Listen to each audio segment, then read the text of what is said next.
G it is. Straight back in though, red light turned on and they're off as well, and Empress of India jumped away very quickly. Likewise Chino Ladiva, Son of the Boss, is hurtling through near the inside. Pike is sending 6-inch heels across the face of the field soon after.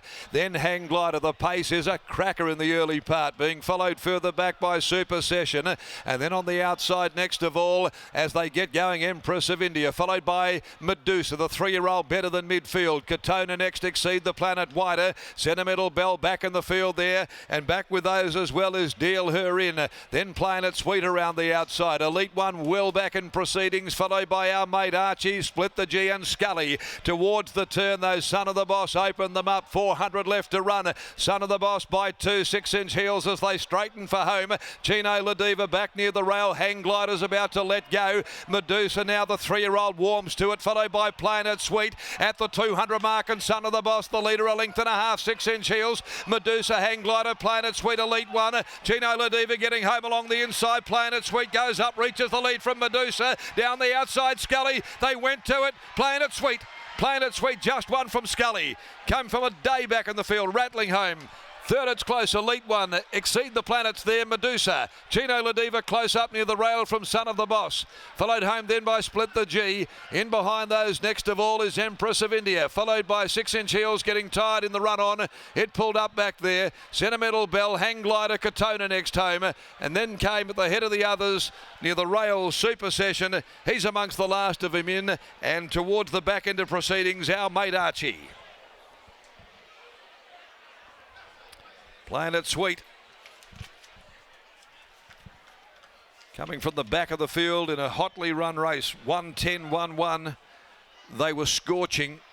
Planet Sweet sitting off them. Nice filly by Playing God, who makes it win 4 from 6. And she finished brilliantly for Lucy Fiore and the Adam Durant stable to take out the last of the day. Scully was right back, flying home in a photo here with Medusa. 9 Scully gets second, Medusa third, Elite One finishing in 4th place. 15-9-14-3 they are. 15-9-14-3, half a length by a half ahead to the last on the card. For the Cosgrove family from the Midwest, Geraldton, where all the action is tomorrow. Ladies' Day there. Rod and Tanya Cosgrove, the Cosgrove kids, Planet Sweet.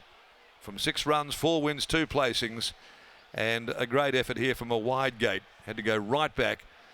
The pace brought it into it and has been a little too good. Scully charging down the outside by Shooting to Win.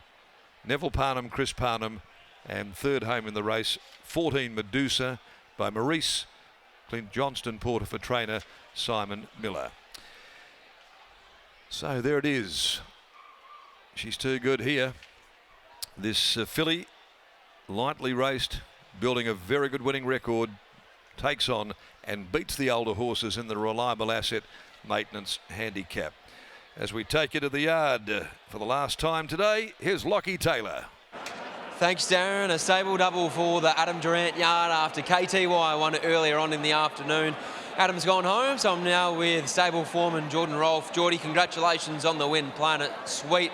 Back-to-back wins this preparation, and she looks like she's just going through her grades really nicely. Yeah, she is, mate. She's only very lightly raced, but she hasn't really put a foot wrong today. She had to do it the tough way today. We weren't sure from the gate. We weren't really sure how she'd, where she'd end up and how much work she'd have to do.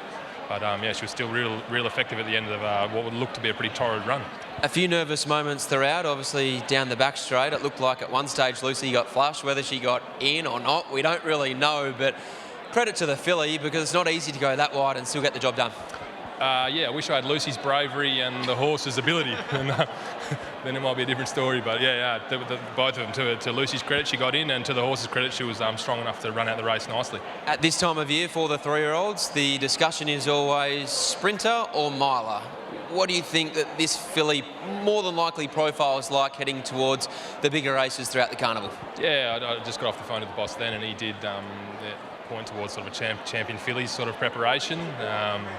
Obviously, there's a bit of water under the bridge between now and then, but that's the way Adam's thinking at the moment. Yeah. I obviously spoke to Adam earlier on this afternoon after the win of KTY. What did you make of his win?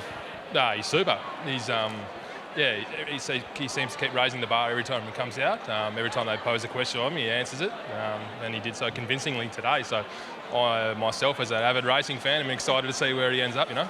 As am I. Stable's flying. Well done. And also, quick shout out to Nicky, does a lot of work on this horse, and he's doing a great job.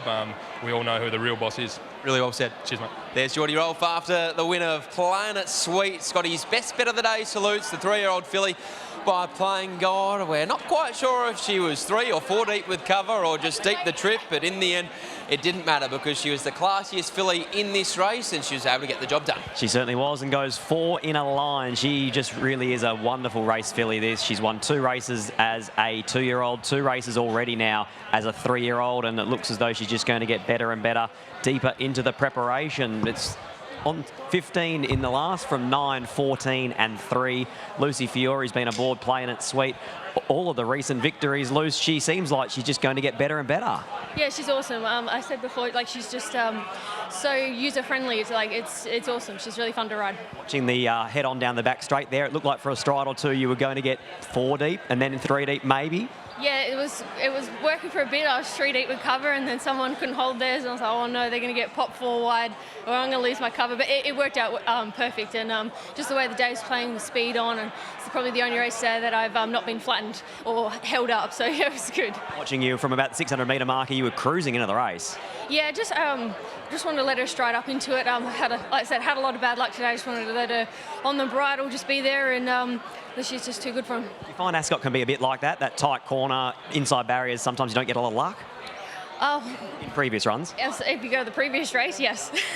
Congratulations, Liz, well done. Thank you. There's Lucy Fury. She combines with Adam Durant and Playing It Sweet. Scotty's best bet of the day salutes in the last. We've had to be patient, but in the end, $5.50 into around $4. The punters didn't forget to follow Scotty in, and that is a really nice filly, potentially heading towards the champion fillies and WA Guineas. From what we've seen so far, she should only improve over further. Exactly right. All of a sudden you start to see those fillies really start to line up against each other now, and you watch Talk & Co today, you think, well, is that the path that they're going to take? You watch Playing It Sweet in the last. I think if they'd kept her at the 1,000 metres today, maybe she probably brings herself undone, but they've taken on the older horses. They get on the 54 kilo minimum. Looked a really nice race for her on paper.